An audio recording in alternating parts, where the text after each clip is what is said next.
Hello, Pegasus. I'm Linda Solomon. I'm the publisher of the Vancouver Observer, and I'm talking to you today from Vancouver, British Columbia. I lead a team of journalists that is one of the best working in Canada today. And although I'm a prolific writer, I am not a public speaker.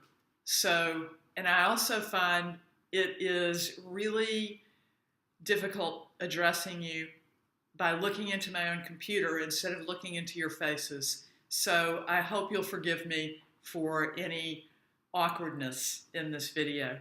Thank you. Warren Bell has asked me to talk with you about advocacy journalism and how I do it and how I see it. I would like to use the term instead, public service journalism. As publisher of the Vancouver Observer, I am looking at how I can take a small amount of resources and use them in the most effective way possible to have an impact on the public discourse around issues of enormous importance. I am looking for where the gaps are, what other media is not covering, and where we can get in and do something original and important that will have meaning to a large number of people. What I'm not thinking about as I'm doing that is the outcome. As a writer, as journalists, it is our job to tell a very compelling story, to tell a factual story, to tell a story that's going to have meaning to people, that will touch them, that will inspire them. But at the end of all of that, we have no control over what the outcome of that story will be, whether it will have any effect at all. Stories that I think are amazing sometimes get very little traffic. They're like stones falling into a pond in a remote location. And yet other stories that also seem very obscure have enormous reach and readership and seem to have a tremendous impact. We never really know what's going to happen to stories after we tell them, but it's our job to listen deeply and to portray, to convey what people have said to us in as accurate and meaningful a way as possible. Recently, for example, we told the story of Dr. John O'Connor, who went to testify before the U.S. Senate about the impacts of the oil sands on the population of Fort Chipewyan, I believe. And Dr. O'Connor raised a very serious alarm about incidences of an unusual kind of cancer. I believe it's bile duct cancer. And he said there were an alarming number of cases of this. His testimony reflected what I had heard people say last summer when I was at the 2013 Healing Walk in Fort McMurray. There, people were telling me that their relatives were dying of cancer, and they were telling me that they couldn't drink the water. These are stories that have been out in the media, and now Dr. John O'Connor was saying there was proof of this. There was scientific data to support this. We published this story about 6 weeks ago, I believe, and it did get an audience. It did make an impact. It actually had a big impact. This story was also picked up by other media. Afterwards, Dr. O'Connor was attacked he was attacked by Margaret Wente in the Globe and Mail. He was attacked by other writers. He was vilified, and he retreated.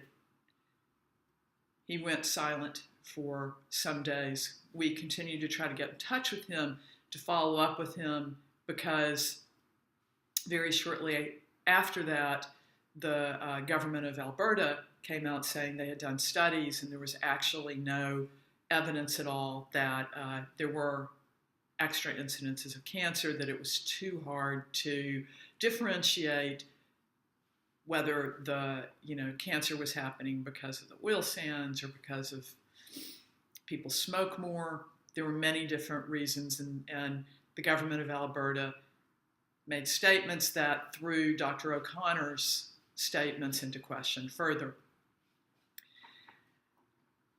So this story traveled a very circuitous path, and as the story unfolded, it became more and more complex, and we continued to try to dig and to understand where the truth was in this story, because this is a story that has enormous public import.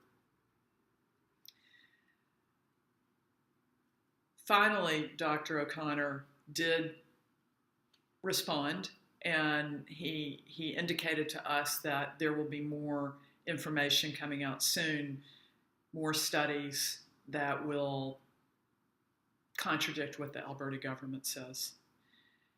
These are the areas that we deal with every day. We don't deal in black and white. We deal in gray areas. We're constantly telling stories that as you dig into them, they become more complex, not less complex. Still, it was very interesting. Yesterday, I saw in my Facebook feed, somebody shared a meme that 350.org created, which linked to the story that we published 6 weeks ago about Dr. John O'Connor. And because this enormous advocacy organization, 350.org, which advocates for climate change, as I'm sure you know, it was founded by Bill McKibben, and it's one of the largest climate change advocacy groups in the world.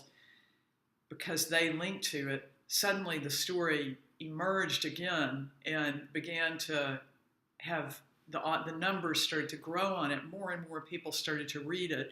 And now, the last time I looked, it had 27,000 Facebook likes. So here is an example of a story that we told having no idea what its impact would be. And it traveled like this. It sort of surfaced, and then it sank below the surface, and then it went rising up again. And that all happened totally outside of our control. It is really vital to have a media that is telling stories like these, and to have publications that have the resources to allow reporters to face directly into the complexities that many of these stories contain. Journalism, really, at its best, is the epic story of our own dramas, of the dramas unfolding around us daily. And told in the right way, journalism allows us to see right into the hearts and minds of people who live very distantly from us, but who are going through things that we recognize as universal.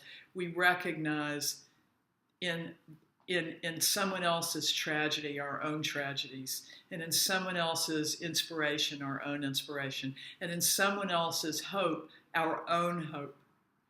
And that is my goal as a publisher,